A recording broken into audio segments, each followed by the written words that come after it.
dalam pelaksanaan, ya, perencanaan itu kadang tidak sesuai dengan apa yang dilakukan di lapangan.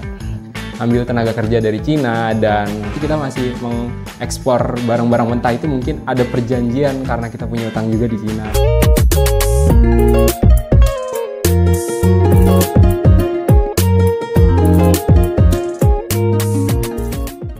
Halo Sobat Apps, selamat datang di EPODS, Ekonomi Pembangunan Podcast. EPODS merupakan podcast dari Prodi Ekonomi Pembangunan UIN Syarif Hidayatullah, Jakarta.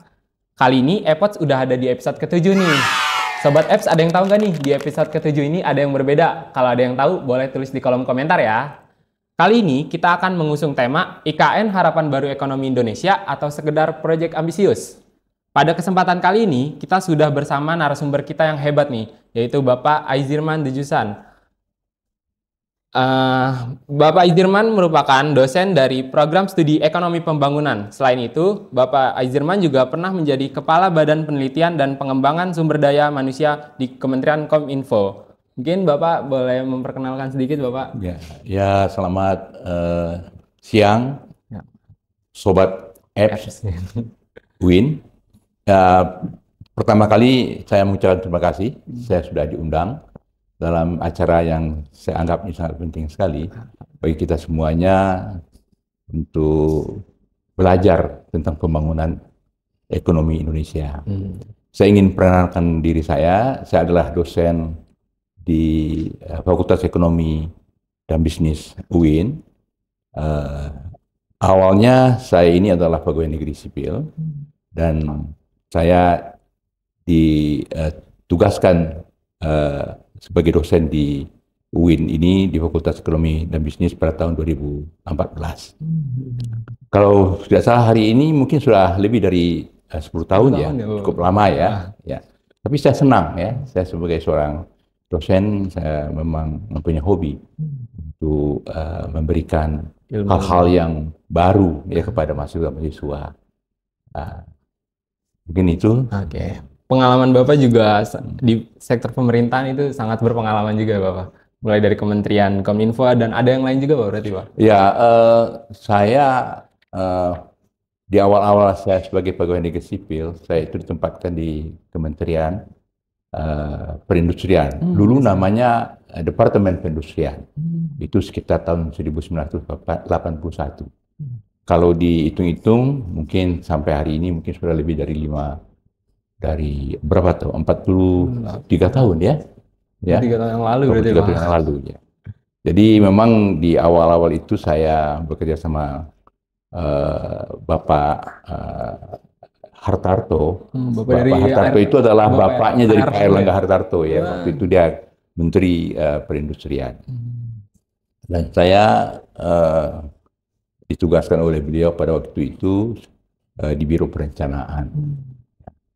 Dan sesuai dengan perjalanan waktu saya pindah-pindah ya ke beberapa kementerian dan akhirnya saya itu terdampar di Kementerian Agama sebagai dosen di Universitas Islam Negeri Syarif Hidayatullah.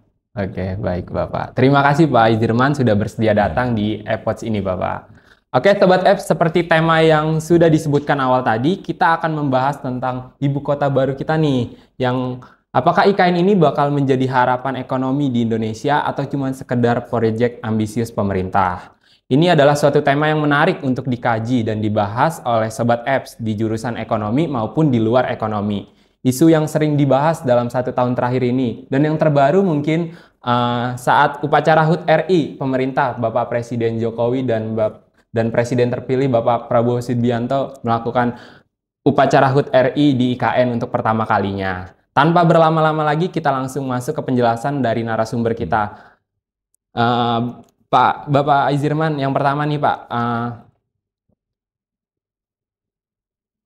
bagaimana pendapat Bapak tentang realisasi pemerintah melakukan perpindahan ibu kota dari Jakarta ke IKN di Kalimantan Timur ini? Kalau diminta pendapat saya ya, kalau kita bicara masalah IKN ini memang selalu topik yang menarik begitu ya. Ya, beberapa tahun terakhir ini topik masalah IKN ini memang menjadi pembicaraan hangat ya di negara kita. Iya. Kalau saya melihat ya mengenai realisasinya, kalau tidak salah hari ini Presiden Republik Indonesia Pak Jokowi sudah berada ya atau akan berada di IKN selama 40 hari sampai 1 hari menjelang pergantian presiden. Presiden ya, Mas. Ya.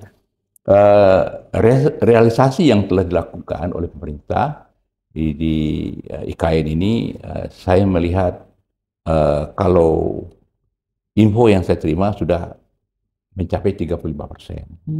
Ini suatu capaian yang sangat bagus, ya.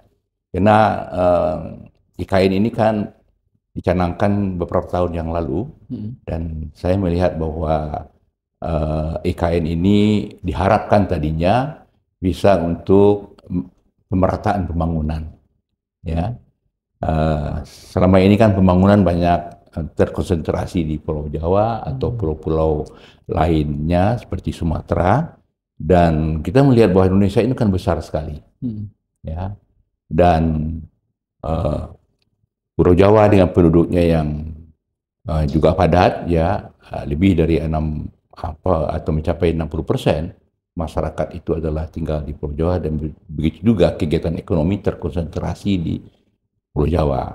Nah, dengan pembangunan IKN ini diharapkan bahwa IKN ini nanti akan menjadi semacam pusat pertumbuhan ekonomi baru. Di sana akan dibangun berbagai macam kegiatan ekonomi, dan kegiatan ekonomi itu diharapkan sebagai pulling faktor penghela, ya, kegiatan-kegiatan lainnya di sekitar IKN tadi. Sebagai contoh, kita tahu bahwa pemerintah sudah mempunyai satu konsep atau roadmap pembangunan wilayah, ya. Pemerintah membuat berbagai macam kebijakan untuk melakukan pemerataan pembangunan dengan membuat pusat-pusat pertumbuhan baru atau pusat-pusat pertumbuhan ekonomi baru. Iya, kawasan ekonomi baru. Ya. Kawasan ekonomi baru atau kawasan ekonomi khusus, ya. Dan di sekitar IKN itu, atau tepatnya di Provinsi Kalimantan Timur itu ada berapa kawasan ekonomi khusus, ya.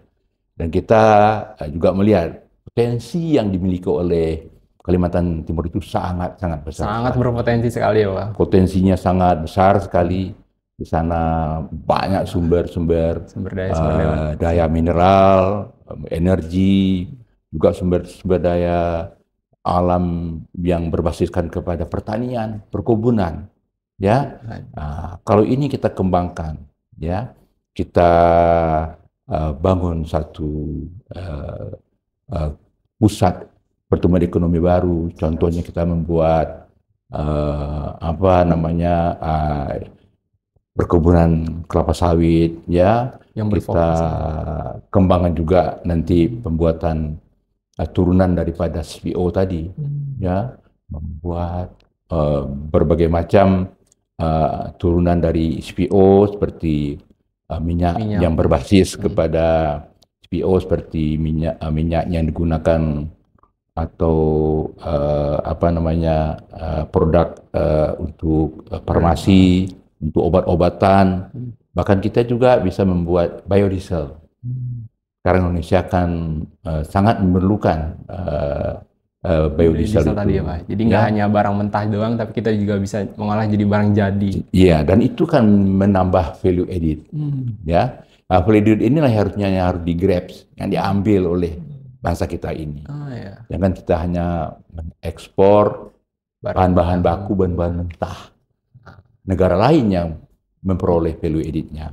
Dijual kembali ke negara kita sendiri. Dan hasilnya dijual kembali ke Indonesia. Kenapa nggak kita sendiri yang mengolah? Ya, kita melakukan program-program pengembangan proyek hilirisasi. Ya, hilirisasi itu bisa dari bahan baku tambang dan bisa juga tentu dari bahan-bahan yang berbasiskan kepada sektor pertanian, perkebunan tadi. Jadi pembangunan IKN ini diharapkan bisa menjadi potensi ekonomi baru dan menjadi magnet lah untuk kita bisa hilirisasi secara nyata? Saya melihat konsep ini memang seperti itu, ya, sehingga nanti di IKN dan sekitar ini terjadi pusat pertumbuhan ekonomi baru, dan nanti akan berkembang satu pemukiman yang besar, sehingga sebagian penduduk itu akan pindah, ya, ke IKN sekitarnya ini. Dan sekarang kita melihat program yang telah dilakukan pemerintah dalam IKN ini, memang yang pertama itu adalah untuk menyiapkan sarana dan prasarananya. Nah, inilah yang menjadi sebagai milestone-nya, yaitu ya, karena prasarana dan sarana ini yang sangat diperlukan. Dan tadi juga kita mendapatkan informasi bahwa untuk membangun di IKN itu memerlukan modal yang sangat besar. Ya. Dan ini sedang diupayakan oleh pemerintah, baik penyediaan dalam anggaran APBN maupun juga kita mengundang para investor datang ke IKN tadi. Oke, baik Bapak.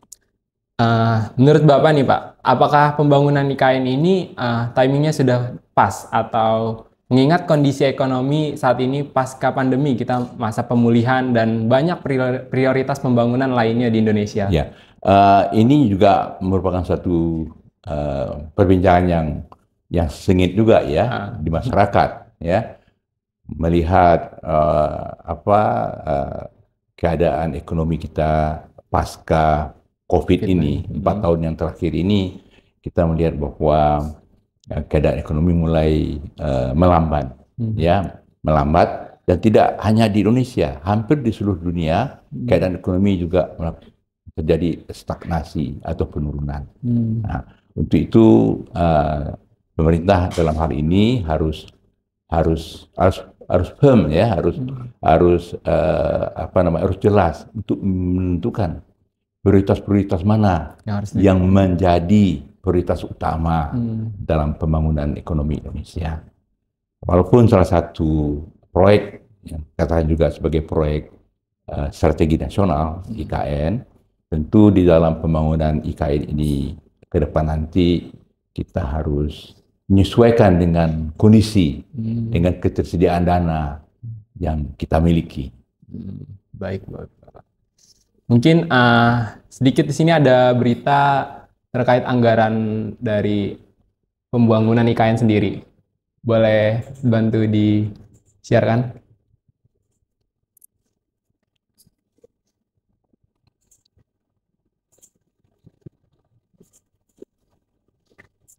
Oke. Di sini Bapak, dari website resmi IKN sendiri, pembangunan ibu kota baru memerlukan anggaran 466 triliun. Tak semua ditanggung oleh APBN, yang artinya akan ada investor juga, investor asing yang masuk.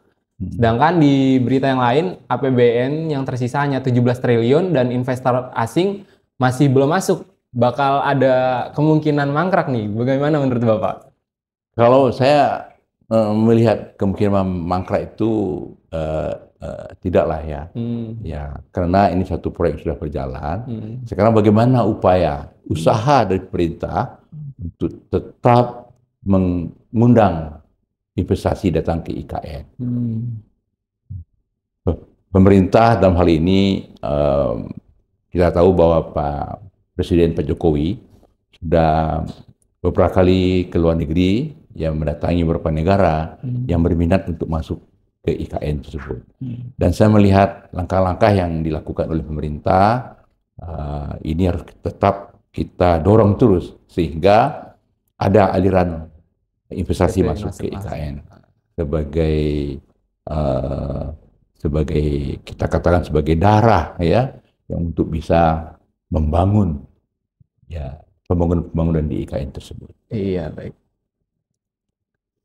Mungkin terancam mangkrak tidak, karena ini jadi proyek yang sudah berjalan juga. Mungkin bakal ada penyesuaian sesuai anggaran yang akan ada nantinya, berarti Pak?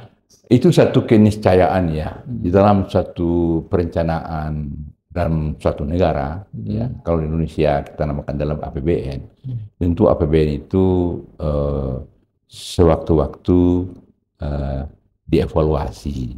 Gitu. Jadi prioritas yang telah ditetapkan oleh pemerintah dalam pembangunan ini harus disesuaikan juga dengan kemampuan keuangan pemerintah untuk pembangunan. Jadi saya melihat bahwa pembangunan di IKN ini akan tetap berlanjut, tetapi tentu disesuaikan dengan prioritas yang diutamakan. Oke, berarti upaya saat ini pemerintah harus gencar nih untuk investor asing masuk ke IKN sendiri dalam mendukung pembangunan IKN. Saya melihat hal itu telah dilakukan oleh pemerintah. Berbagai macam kebijaksanaan yang telah dikeluarkan oleh pemerintah untuk menarik investasi masuk ke IKN. Sekarang ini mungkin yang kita rasakan agak melambat, sesuai dengan keadaan kondisi ekonomi juga sedang melambat. Tapi saya melihat proyek IKN ini sebenarnya adalah proyek yang ditunggu-tunggu oleh masyarakat Indonesia, dan IKN ini atau perpindahan ibu kota ini kan bukan hal yang baru dilakukan oleh Pak Jokowi di masa pemerintahannya. Sebenarnya ide, ya gagasan pemindahan ibu kota ini sudah lama, sudah dilakukan, sudah dicanangkan oleh Presiden Indonesia yang pertama itu Bapak Soekarno. Nah, dan pada saat Pak Jokowi inilah ya kelihatannya pembangunan IKN ini dapat direalisasi dengan segala permasalahan yang kita hadapi bersama. Di negara-negara lain juga banyak melakukan perpindahan ibu kota juga ya mungkin. Ya, kita mungkin melihat beberapa pengalaman negara-negara lain ya dalam melakukan pemindahan ibu kota. Kalau tidak salah ada kira-kira 8 negara yang juga memindahkan ibu kotanya. Mulai dari pernah, Rusia juga pernah, ya, Pakistan juga pernah di tahun 50-an, ya. Juga ada beberapa negara di Afrika, yaitu di Nigeria, Tanzania, dan yang terakhir saya baca bahwa Myanmar juga melakukan pemindahan ibu kotanya di tahun 2005. Dan proses pemindahan ini saya baca juga bahwa diperlukan satu perencanaan yang matang, yang bertahap, bahkan memerlukan waktu yang cukup lama. Ada beberapa dekade. Tetapi ini ada satu proses ya, pemindahan ibu kota ini yang tidak serta-merta dipindahkan, tapi harus melakukan satu pentahapan perencanaan yang harusnya matang. Perencanaan yang sangat matang dan perlu proses juga ya Pak untuk pembangunan ini. Oke, baik Bapak.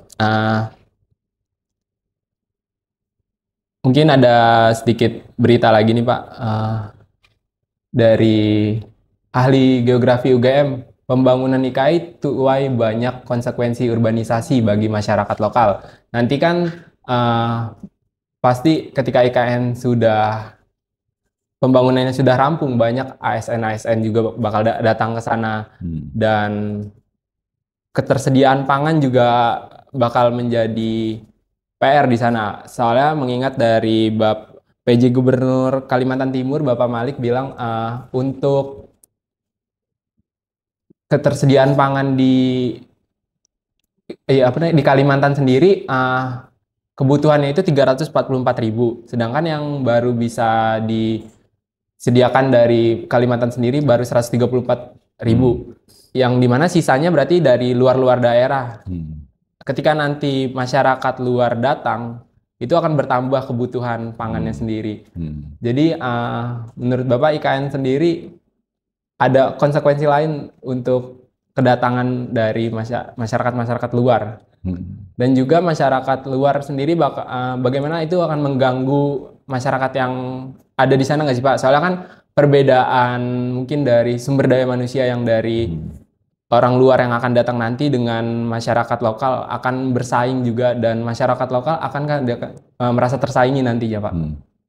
Ya, makanya dari awal saya katakan bahwa pemindahan ibu kota atau pembentukan IKN ini harus melalui suatu proses yang panjang, ya, suatu perencanaan yang mantap, yang komprehensif, ya, yang holistik, yang tidak hanya dalam pembangunan ekonomi, tetapi juga pembangunan masyarakatnya sendiri, pembangunan sosial, pembangunan budaya, bahkan juga pembangunan atau memperhatikan antropologi, geografi, ya, dan juga iklim uh, uh, di sekitar IKN tadi.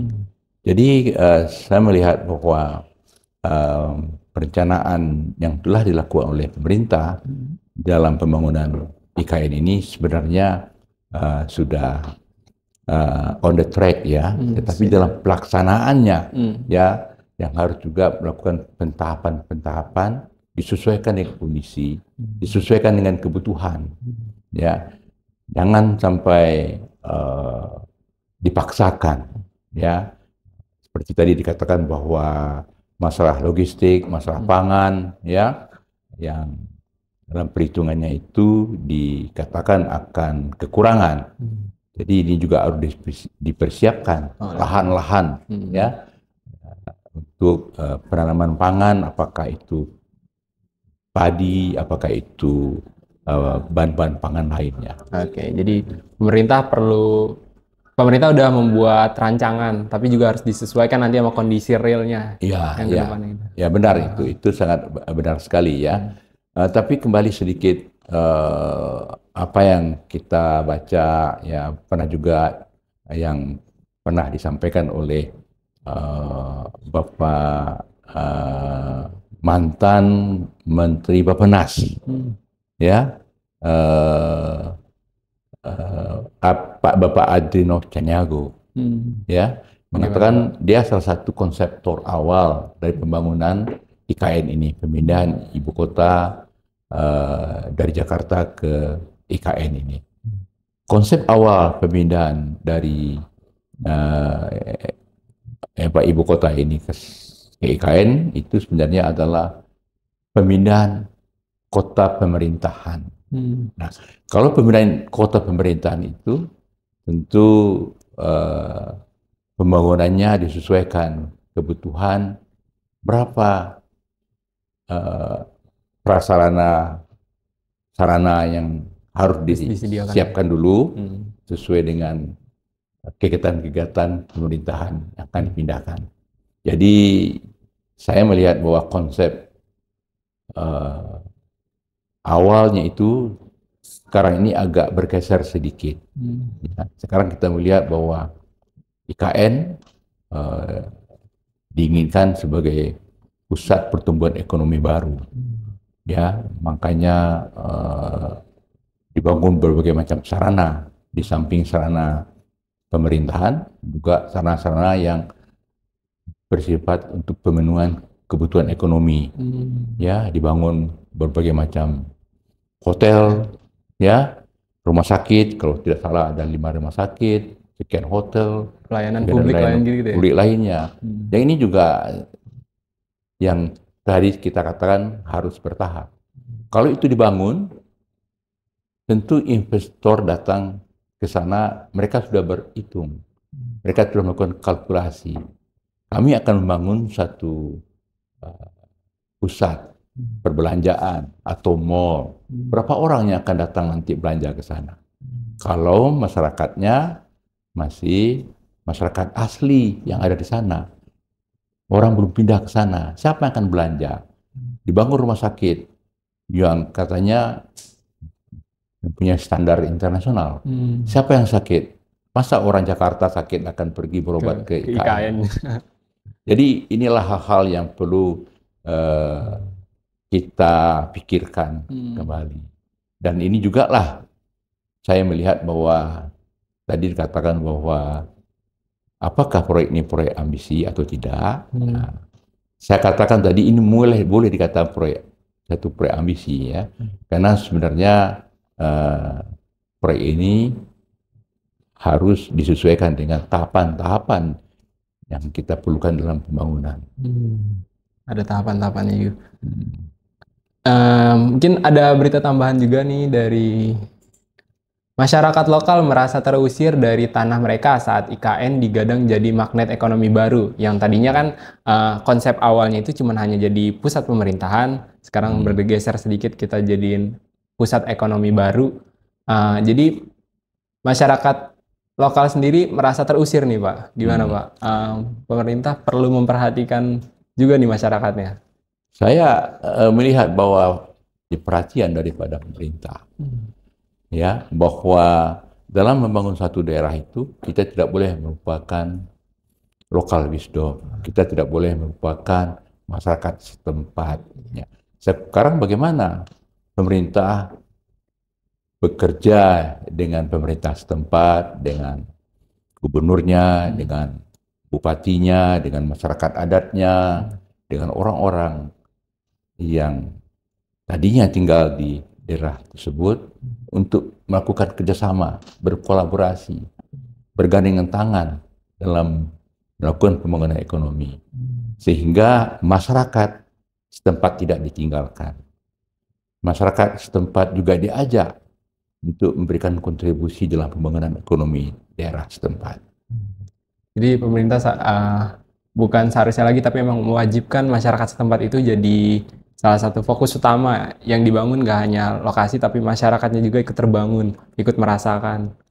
Itu satu keniscayaan, sebab di dalam konsep pembangunan wilayah, kita bukan hanya membangun fisiknya saja, tetapi juga kita membangun masyarakatnya, ekonomi masyarakatnya, kita juga membangun budayanya, mengembangkan masyarakat, meningkatkan SDM masyarakat setempat, sehingga masyarakat itu bisa memberikan kontribusi yang nyata bagi pembangunan daerah mereka sendiri.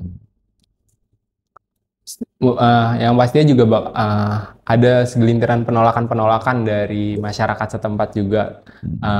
Pemerintah juga harus dalam tanda kutip mungkin sedikit sabar untuk menanganinya, harus ada edukasi gitu, untuk menangani masyarakat, untuk masyarakat setempat tahu kalau kita ini juga nanti akan membantu kalian dalam nggak hanya membangun IKN tapi juga membuat pertumbuhan pendapatan kalian juga ikut bantu naik nantinya. Ya, saya pikir itu adalah satu hal yang harus ya, dan saya yakin perencanaan tentang hal itu sudah dilakukan oleh pemerintah. Kadang-kadang dalam pelaksanaan, ya, perencanaan itu kadang-kadang tidak sesuai dengan apa yang dilakukan di lapangan. Hal-hal inilah yang perlu diperhatikan oleh pemerintah, bahwa kita harus ikut juga memberdayakan ya masyarakat setempat, ya.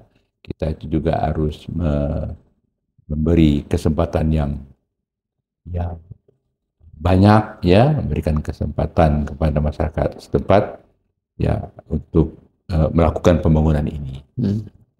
Jadi pemerintah juga perlu memperhatikan lah ya masyarakat setempat dengan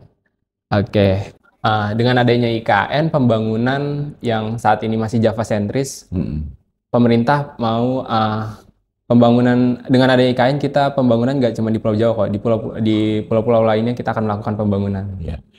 Pembangunan yang kita lakukan sekarang ini dalam beberapa tahun terakhir ini, ya, memang kita itu coba untuk mendorong pembangunan atau pengembangan wilayah. Ya. Ini juga satu konsep, ya, dengan adanya otonomi daerah, gitu ya. Otonomi daerah itu adalah bagaimana kita memberikan porsi yang lebih banyak kepada pemerintah daerah untuk melakukan pembangunan. Dan dengan adanya IKN sebagai proyek strategi nasional, ya, tadi dikatakan bahwa potensi yang dimiliki oleh IKN atau potensi yang dimiliki oleh Provinsi Kalimantan Timur sangat besar sekali, dan inilah yang harus kita berdayakan, ya, yang harus kita berdayakan, yang harus kita olah, ya, potensi-potensi yang ada di sana seperti energi, sumber daya alam, industri-industri nanti yang berbasiskan kepada pertanian, perkebunan. Ya, yang ini yang harus kita olah sehingga memberikan value added, akan menciptakan lapangan kerja baru dan akan mengurangi pengangguran, dan ini juga akan menjadi faktor penarik nanti bagi tenaga-tenaga kerja yang dari Jawa datang ke sana, melihat ada opportunity di sana, mereka pindah ke sana, dan juga mungkin bisa ditularkan juga kepada daerah-daerah lain, ya, sehingga pembangunan yang selama ini dikatakan Jawa sentris itu pelan-pelan akan menyebar ke seluruh Indonesia. Indonesia ini kan besar sekali, ya, juga daerah-daerah seperti di Papua, di Sulawesi, di Maluku, sebenarnya juga mempunyai potensi yang besar sekali untuk dikembangkan sesuai dengan kemampuan kita, kesiapan kita untuk melakukan pembangunan. Oke, upaya pemerintah melihat potensi itulah ya Pak. Soalnya sayang nih nanti IKN udah ada tapi potensi seperti pertambangan kita masih barang mentah aja yang kita ekspor. Kita harus bisa jadi hilirisasi itu harus nyata berarti ya Pak, dengan adanya IKN nanti. Ya, saya melihat proses hilirisasi ini suatu konsep yang sangat bagus sekali. Karena selama ini Indonesia itu mengekspor bahan-bahan baku, bahan-bahan mentah. Ya, setelah itu kita mengimpor kembali barang jadinya. Sehingga yang mendapatkan value added itu adalah negara lain. Kenapa enggak kita bangun sendiri? Sebagai contoh, ya kita melakukan hilirisasi nikel, itu satu hal yang sudah bagus, yang positif. Dan tidak hanya kepada nikel, mungkin juga kepada bahan-bahan tambang lain harus kita lakukan seperti itu. Sepertinya di Sumatera, ya, kita mempunyai cadangan timah, ya, bauksit gitu. Nah, itu bisa kita lakukan, ya, hilirisasi, ya, sehingga itu akan menciptakan lapangan kerja baru, mengurangi pengangguran, dan juga akan meningkatkan perekonomian daerah setempat. Oke, baik.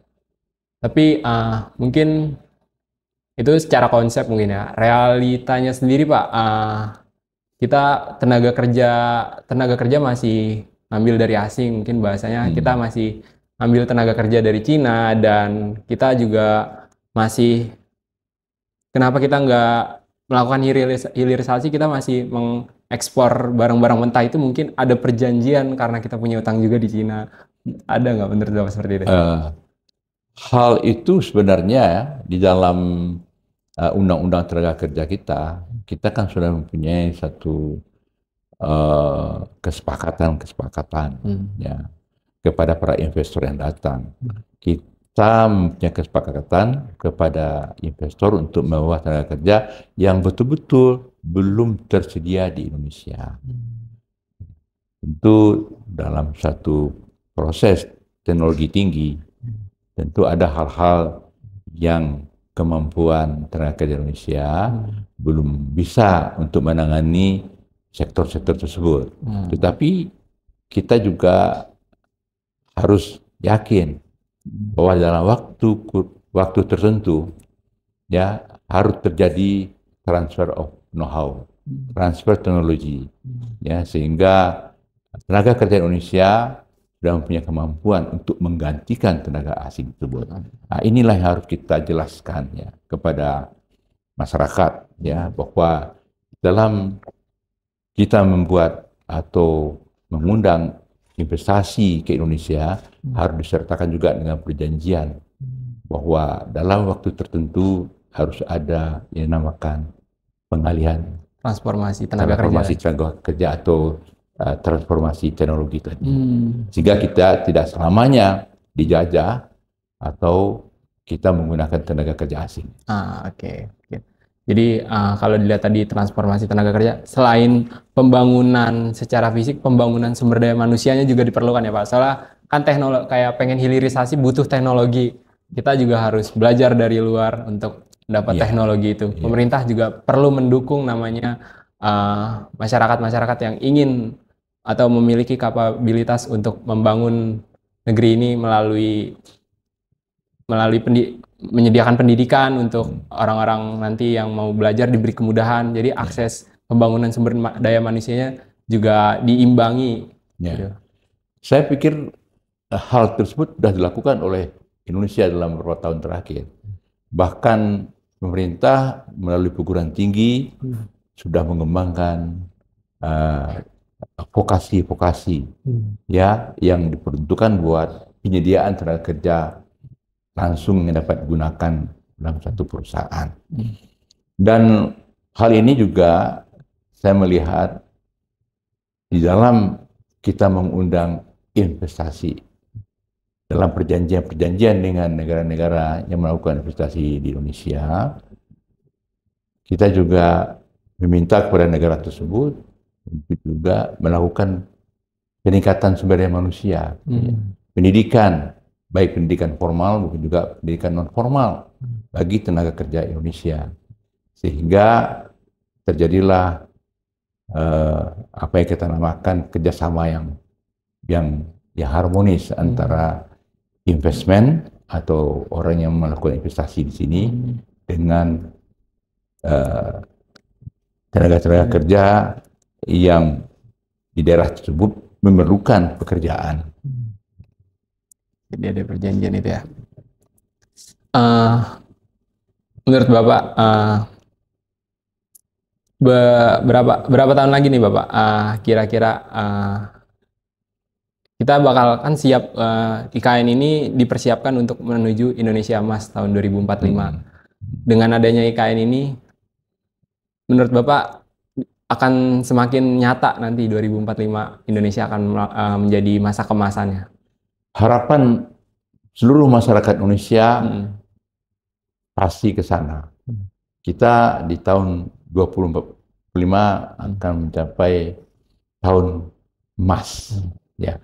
Tetapi dalam kenyataan sehari-hari, seperti saya katakan tadi, tentu ini tergantung kepada ketersediaan dana, satu perencanaan, apakah nanti di dalam perencanaan ke depan itu, dalam pelaksanaan itu, akan diadakan semacam perubahan-perubahan ya yang memilih atau menetapkan prioritas-prioritas baru. Tetapi di dalam pikiran saya, tahun emas 2045 tersebut harus dimiliki oleh bangsa Indonesia. Kalau tidak, kita akan semakin tertinggal dari negara-negara lain. Iya. Dengan mungkin sedikit kesimpulannya, dengan memindahkan pusat pemerintahan ke Kalimantan Timur, pemerintah berharap dapat mendorong pemerataan pembangunan, mengurangi ketimpangan, serta membuka peluang investasi yang lebih luas. Pemerintah berharap juga mendorong pertumbuhan ekonomi di wilayah yang ini dan mengurangi ketergantungan ekonomi di Pulau Jawa. Salah satu potensi terbesar di IKN adalah kemampuannya untuk menarik investasi domestik maupun asing. Mungkin sedikit nih ada closing statement dari Bapak untuk terkait pembangunan IKN ini. Pembangunan IKN ini adalah satu pembangunan bagaimana kita untuk menciptakan satu pemerataan pembangunan, ya, untuk meningkatkan kesejahteraan penduduk masyarakat, untuk meningkatkan perekonomian Indonesia melalui pengembangan wilayah dan melalui pembangunan sektor-sektor ekonomi lainnya di IKN. Dan saya melihat bahwa pembangunan IKN ini boleh dikatakan adalah satu kemajuan, satu harapan ya bagi masyarakat Indonesia di dalam menyongsong masyarakat Indonesia maju, menyongsong Indonesia emas di tahun 2045. Oke. Pembahasan IKN kali ini banyak pengalaman dan pengetahuan yang diberikan oleh Bapak juga karena Bapak pernah bergerak di bidang pemerintahan juga. Untuk teman-teman sahabat apps, jika ingin diskusi lebih lanjut boleh tulis di kolom komentar. Jangan lupa like, komen, dan subscribe Epoch UIN Jakarta. Terima kasih.